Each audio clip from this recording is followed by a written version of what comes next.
बहुत प्यारे से भजन के साथ में आचार्य जयप्रकाश पैनोली जी के मुखारबिंद से यहाँ पे कथा सुनने को मिल रही है और बहुत ही मज़ा आ रहा भाई यहाँ पर। तो ये देखिए लोग खेतों में भी बैठे हुए हैं, आनंद ले रहे हैं पहाड़ों के इस खूब सुंदर वादियों का। देखिए भाई व्यू देखिए यहाँ का।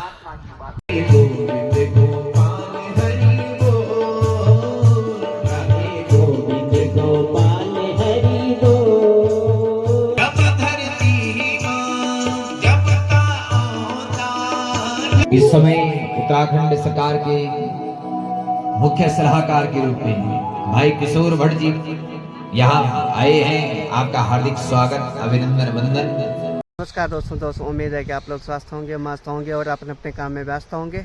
मेरा नाम है सुभाष भट्ट और मेरे गांव का नाम है बागी ब्रह्मपुरी, जो कि देवभूमि उत्तराखंड के उत्तरकाशी ज़िले में पड़ता है।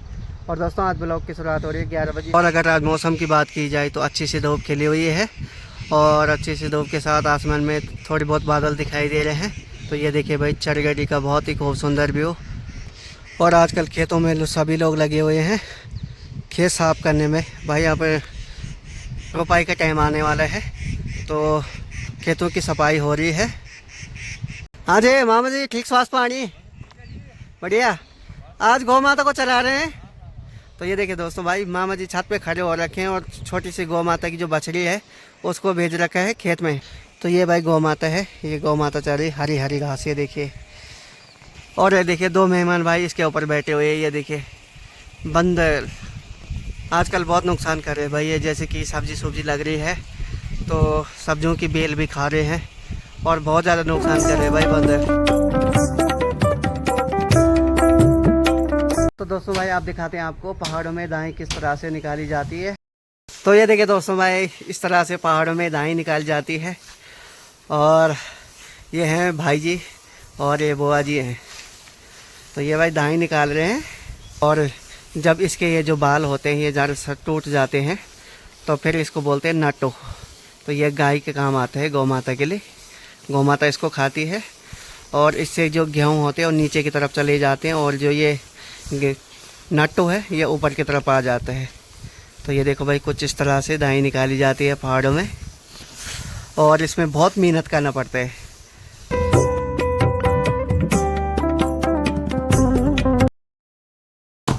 और ये देखिए दोस्तों यहाँ पे होने लगा है भाई गेहूँ की कुटाई। ये राम राम ख़त्म कर दिया भाई पूरा सब गेहूँ। ये देखो दोस्तों कैसे चोट लग रही भाई, दड़ाम दड़ाम। देखा इस तरह से कोटा जाता है भाई गेहूँ को। मौसम डिपार्टमेंट की बात की जाए तो ये देखिए भाई बड़े बड़े बादल आने लग गए और शाम के टाइम पे आजकल डेली बारिश हो रही है पहाड़ों में, ज़बरदस्त बारिश जिसको बोलते हैं। और बारिश की वजह से ये देखो भाई पेड़ों में हरे भरे पाले आने लग गए हैं। ये दोस्तों ये भाई साहब लग गए हैं यहाँ पे फपनी काटने गाय के लिए। दोस्तों आप चलते हैं कमत की तरफ जहाँ पर कल से श्रीमद् भागवत कथा चल रही है।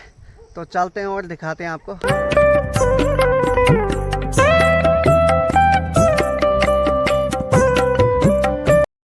तो दोस्तों भाई मैं पहुंच गया हूं कमत गांव में और दिखाता हूं आपको बहुत खूब सुंदर व्यू यहाँ का।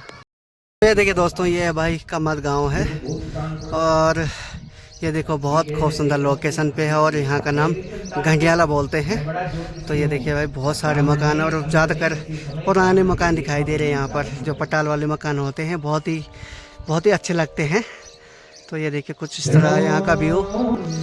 तो ये पंडाल है और ये नीचे की तरफ दिखाई दे रहा है मार्केट, जो कमत का मार्केट है। और ये जो रोड दिखाई दे रही है ये जाती है यहाँ से बुड्ढा केदार। जो देखिए दोस्तों यहाँ पर भाई टेंट बना रखा और यहाँ पे बन रहा है भोजन। तो ये देखिए कुछ इस तरह पहाड़ों में बनाया जाता है जब कोई भी प्रोग्राम होता है।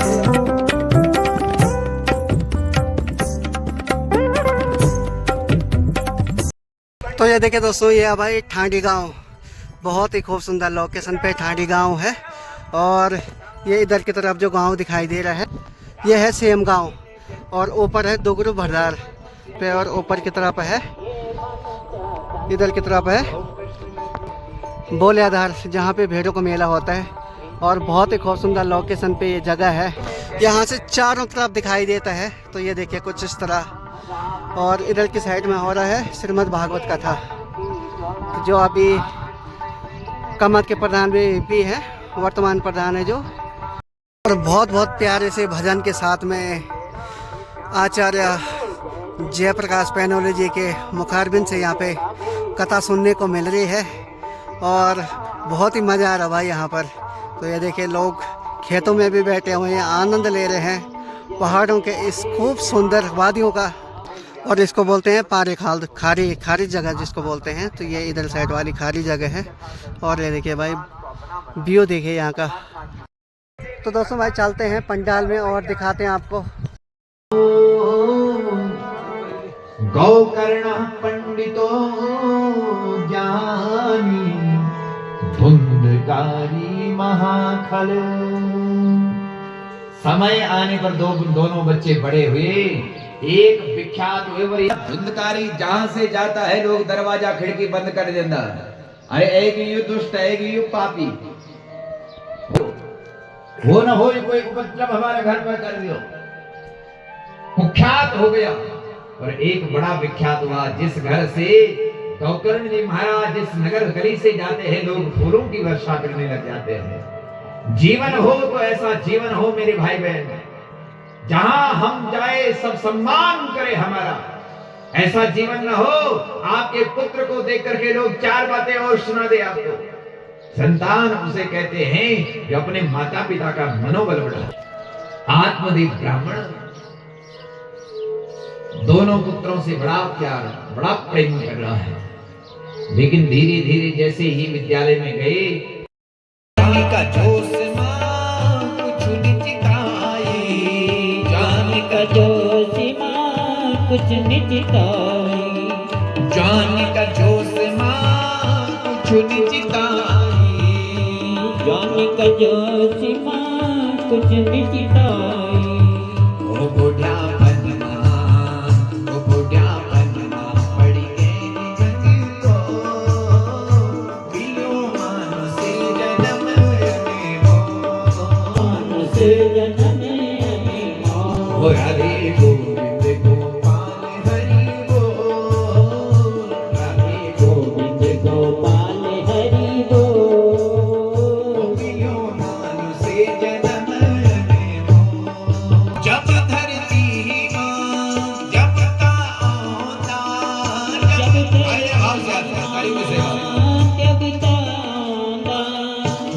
धरती मां जब ता औंधा, जब धरती मां जब ता औंधा, अपना भक्तों का कष्ट मिटाता, अपना भक्तों का कष्ट मिटाता, अपना भक्तों का दुख मिटाता, अपना भक्तों का ओ मन की सोची समदीप जरा हो, मन की सोची समदीप जरा हो, हो मिलूं मानुषे जन्म में हो, मिलूं मानुषे जन्म में हो, बड़ी मुश्किल से दर्शन पाई।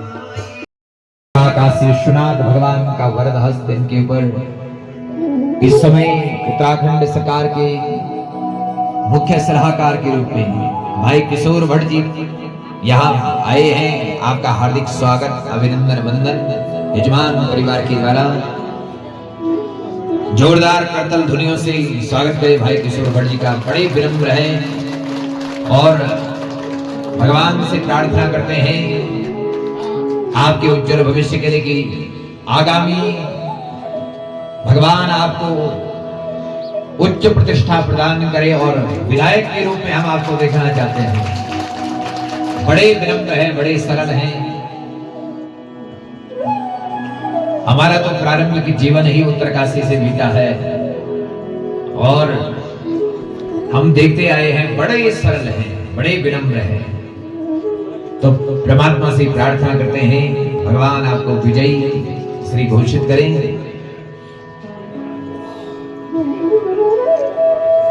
बोले राधा रमण भगवान की निवेदन करेंगे उचित आसन विशिष्ट अतिथि के रूप में जो सबको एक टोपी बनाई है उसके लिए भी मैं आपको बहुत बधाई देता हूँ। इससे आपका एक आतिथ्य झलकता है कि किस प्रकार आप अपने अतिथियों का स्वागत करते हैं। आज के क्योंकि जितनी देर से मैं सुन रहा था आनंद इस कथा में आ गया।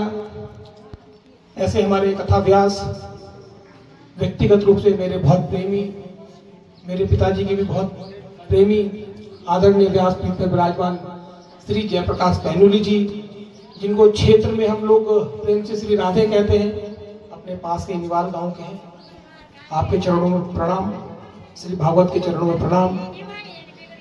मेरे साथ कथा सुनने आए इतनी दूर से इसी ग्राम सभा के हमारे इस क्षेत्र के युवा नेता कैलाश नेगी जी, मेरे साथ आए कमल किशोर जी, श्री गंगा विष्णु जी, और संगठन की दृष्टि से जो हमारे इस गाजना क्षेत्र के नेता भी हैं और इस संगठन के प्रमुख व्यक्ति हैं, ऐसे हमारे जो इस गाजना मंडल के अध्यक्ष श्री राजीव नौटियाल जी, और अभी भी जो है जिनको नई जिम्मेदारी मिली यहाँ के महामंत्री अपने श्री बलबीर सिंह जी, और मतों के रूप में जिनसे भेद हो सकता है लेकिन मन से मेरे बहुत करीब ऐसे अपने कांग्रेस पार्टी के जिला अध्यक्ष मेरे बहुत ही प्रिय अनुज श्री मनीष जी, और इसी क्षेत्र के नेता और हम सबके बड़े भाई श्री शीशपाल पोखरियाल जी, आदरणीय श्री नैन सिंह बिष्ट जी, और यहाँ पे इंद्रमणि जी, और इस कथा के मंडपाचार्य मेरे भाई श्री रुद्रेश जी, और अपने बीच में अभी शेर सिंह भाई दिख रहे थे,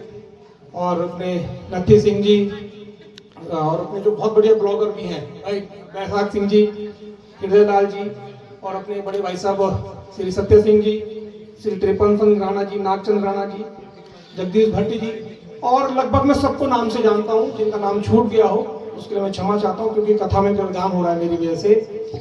बस इतना ही कहना चाहता हूँ कि क्योंकि मैं इस क्षेत्र में लगातार आता रहता हूँ, ये अपना ही क्षेत्र है, तो ये आशीर्वाद है हम सब पे, यहाँ के हमारे देवी देवताओं का, कि हमारे यहाँ गुरु जी कथा होते रहती है। भले आर्थिक रूप से उतने संपन्न नहीं होंगे हम लोग, लेकिन कथा और पूजा पाठ इस पूरे क्षेत्र में, इस पूरे मुल्क गाजना मुल्क में लोग करते हैं। ये बहुत ये हम पे देवी की कृपा है, ये भगवान की कृपा है, ये सब हम पे बनी रहे। और भागवत पे जहाँ पे इतने जो है दिव्य अपने जिनके साक्षात जो है श्री मुख पर सरस्वती विराज रही हो, मैं ज्यादा क्या कहूँ, लेकिन एक दो बातें अपने कहना चाहता हूँ कि हमें सुदामा जैसा गरीब बनना पड़ेगा। भागवत कृपा को पाने के लिए हमें सुदामा जैसा गरीब बनना पड़ेगा, सुदामा जैसा ईमानदार मित्र बनना पड़ेगा। तब हम जब कृष्ण के पास जाते हैं और अपने घर को जब लौटते हैं तो हमारे घर जो है सोने की अट्टालिकाएं बन जाती हैं। हमें इस सुदामा जैसा गरीब बनना पड़ेगा। जब हम भगवानमय हो जाते हैं, जब पूतना को जो है, पूतना किसके पास गई, छोटे से कृष्ण को जो है जहर देने गई थी, लेकिन जब उस छोटे से कृष्ण ने जो है पूतना का स्तन से जो है जहर चूसना शुरू किया तो उसी पूतना के शरीर से जो है खुशबू आने लगी। तो जब हम भगवानमय हो जाते हैं तो हमारे से खुशबू आने लगती है, हमारे अंदर दिव्य चीजों का प्रवेश हो जाता है। तो हमें भागवत ये सिखाता है। और जैसे अभी गुरुदेव बता रहे थे राजा परीक्षित के बारे में, भागवत का शुरुआत कैसी हुई, वेदव्यास जी ने तो लिख दिया था लेकिन भागवत रखा था। तो जब परीक्षित राजा जो है, वो लंबी कथा है, गुरुदेव सुनाएंगे, तो लंबी कथा मैं शॉर्ट में बताता हूँ। जब परीक्षित राजा जो है, जब उन्होंने सांप किसी संत पे डाला और जब वो परेशान हो गए, उनको मौत का भय आने लगा, तब वो राजा सूत जो अपने ऋषि सूत थे, उन्होंने उनको जो है भागवत की कथा सुनाई। और 7 दिन की भागवत की कथा जब सुनाई तो वो इस लोक से उस लोक तक चले गए, उनका मृत्यु का भय हट गया। भागवत में तो हमें मृत्यु का भय अपने से हट जाता है, तो इस भागवत को हमें निश्चित रूप से सुनना चाहिए।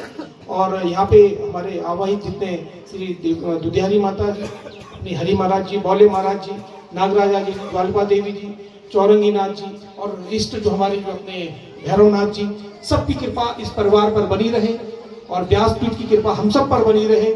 मातृशक्ति के चरणों में प्रणाम करते हुए, और मैं भगवान से प्रार्थना करता हूँ कि इस परिवार की, इस क्षेत्र के जैसे जो वृद्धि आगे जीवन ताउम्र बनी रहे।